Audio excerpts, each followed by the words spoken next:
Basmati rice দিয়ে করলাম বিরিয়ানি রান্না, চিকেন বিরিয়ানি। তো সোনালি মুরগি দিয়ে করেছিলাম, পরিবারের সবাই খেয়ে প্রশংসায় ভাসলো।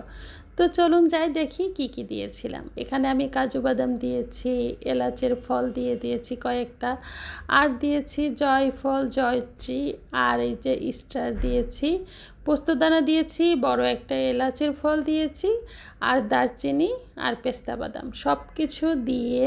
আসলে মশলাটা তো যার যার ইচ্ছা, যে যতটুকু যেভাবে দিতে চায়। তো আমি সব কিছু অল্প উপকরণ দিয়েছিলাম, কারণ আমার চাউল ছিল এখানে 1/2 কেজি চাউল দিয়েছিলাম। তো চাউলটা আমি সুন্দর করে ভিজিয়ে রেখেছি। আর ওই মশলাগুলি কিন্তু আমি সুন্দর করে কাঁচাই বেটে নিব, অনেকে ভেজে গুঁড়া করে নেয়, যেটা যার ইচ্ছা। আর এখানে আমি কিছু পেঁয়াজ বেরেস্তা করে উঠিয়ে রেখে দিব। তো যে যেভাবে রান্না করতে চায়, আসলে রান্নাটা তো যার যার অঞ্চলের একটা ব্যাপার থাকে। তো এইভাবে আমি কিছু আলু ভেজে নিচ্ছি, আলুটা ভেজে দিলে কিন্তু স্বাদটা বেশি আসে। আর এখানে আমি এই যে 1.5 কেজি মতো সোনালি মুরগি সুন্দর করে কেটে ধুয়ে নিয়েছি। তারপরে এখানে আমি মাংসের যে মশলাগুলি সব কিছুই আমি দিয়ে দিলাম।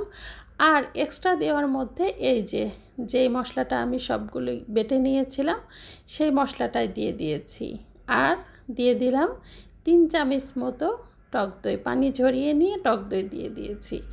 আর আমি পেঁয়াজ বেরেস্তা করেছিলাম যেই তেল দিয়ে, সেই তেলের অর্ধেকটা তেল এখানে দিয়ে আমি সুন্দর করে মাখিয়ে নিচ্ছি। তো এখানে আমি মাংসের মশলা বলতে যেটা বুঝিয়েছি, সব কিছু দিয়েছি, শুধু দেওয়া হয়নি আমি লবণ ছাড়া সব মশলা দিয়ে, আদা বাটা, রসুন বাটা, পেঁয়াজ বাটা, জিরা বাটা, ধনিয়ার গুঁড়া, সব রকম মশলা আমি দিয়ে সুন্দর করে, একটু সামান্য হলুদের গুঁড়াও আমি দিয়েছিলাম, দিয়ে তারপরে গোলমরিচের গুঁড়া দিয়েছিলাম। সব কিছু দিয়ে এখন আমি পেঁয়াজ বেরেস্তার অর্ধেকটা গুঁড়া করে দিয়ে দিলাম, হাত দিয়ে গুঁড়া করে আর কি, দিয়ে সুন্দরভাবে ম্যারিনেট করে, আমার হাতের সময় ছিল, আমি 3 ঘন্টা মাংসটাকে রেখে দিয়েছিলাম। তো না রাখলেও কোনো সমস্যা নেই, রেখে দিলে আরও ভালো। তো মশলাগুলি সব ভালোভাবে আর কি মাংসের মধ্যে ঢুকে যায়। তো আমি রেখে দিয়ে তারপরে এই যে এখানে কিছু এলাচ, দারচিনি, তেজপাতা দিয়ে পেঁয়াজটা যখন একটু নরম হয়ে এসেছে, ঠিক তখনই আমি এই ম্যারিনেট করা মাংসটা ঢেলে দিচ্ছি। তো আমি মাংসটা আসলে কষিয়ে তারপরে আবার পানি দিয়ে আবার কষিয়ে নিয়েছি, এমনটা না। তো এই যে পরিমাণ মতো এখন একটু লবণটা দিয়ে দিয়েছি। তো আমি একবারে অল্প পরিমাণে পানি দিয়ে দিয়েছিলাম, কারণ সোনালি মুরগি সেদ্ধ হতে বেশি সময় লাগে না। এই যে এখন আমি যে পানিটা দিয়ে বসিয়ে দিচ্ছি, এই পানিটাও শুকিয়ে যাবে, মশলাও কষানো হয়ে যাবে, মাংস সেদ্ধ হয়ে যাবে এবং সুন্দরভাবে কষানো হয়ে যাবে। যখন আমার পানিটা অর্ধেক হয়ে আসছে, ঠিক তখন আমি আলুটা দিয়ে দিয়েছি। তাতে কি হবে, আলুটার মধ্যে মশলাটা খুব সুন্দরভাবে ঢুকে যাবে। তো আমি এখানে 1 চামচের একটু কম ঘি দিয়েছি, এটা আমার ভালো লাগে বা আমার পরিবারের সবাই পছন্দ করে তাই দিয়েছি। কেউ না চাইলে না দিলেও কোনো সমস্যা নেই, ঘি দিতেই হবে এমন কোনো কথা নেই। তো আমার ভালো লাগে এই জন্য আমি দিয়েছি। ঠিক এই যে এখন মাংসটা কিন্তু সুন্দর মতো হয়ে গিয়েছে, সেদ্ধও হয়েছে এবং তেলটা উঠে এসেছে। তো আমি নামিয়ে রেখে দিয়ে এখানে আমি পর্যাপ্ত পরিমাণ পানি দিয়ে, তারপরে দারচিনি, এলাচ, তেজপাতা এবং একটু লেবু আর লবণ, আর সাথে কিন্তু আমি একটু সয়াবিন তেল দিয়েছিলাম, ওটা স্কিপ হয়ে গিয়েছে কিভাবে আমি জানি না। তো তারপরে যখন পানিটা ফুটে এসেছে, ঠিক আমি তখন চাউলটা 80% সেদ্ধ করে নিয়েছি। এখন আমি দমে দিব।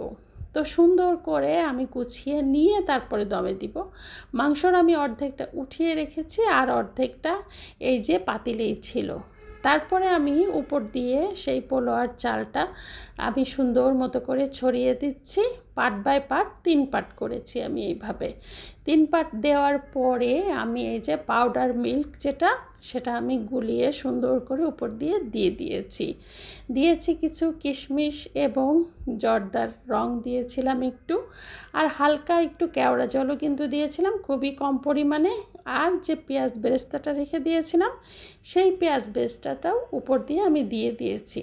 দেওয়ার পরে আমি ঢেকে দিয়ে সুন্দর করে আমি 40 মিনিট মতো দমে রেখেছিলাম। তো প্রথমে তো আমি হাই হিটে রেখেছিলাম, এই যে তাওয়ার উপরে কিন্তু আমি বসিয়ে দিচ্ছি। আমি হাই হিটে রেখেছিলাম প্রায় 5 মিনিট মতো, তারপরে কিন্তু জালটা আমি একদমই লো করে দিয়েছিলাম। তারপরে এইভাবে দমে রাখার পরে এই যে আমার বিরিয়ানিটা কিন্তু সেদ্ধ হয়ে গিয়েছে এবং সুন্দর মতো করে ঝরঝরাও হয়েছে, পারফেক্ট, একদম সব কিছু পারফেক্ট ছিল।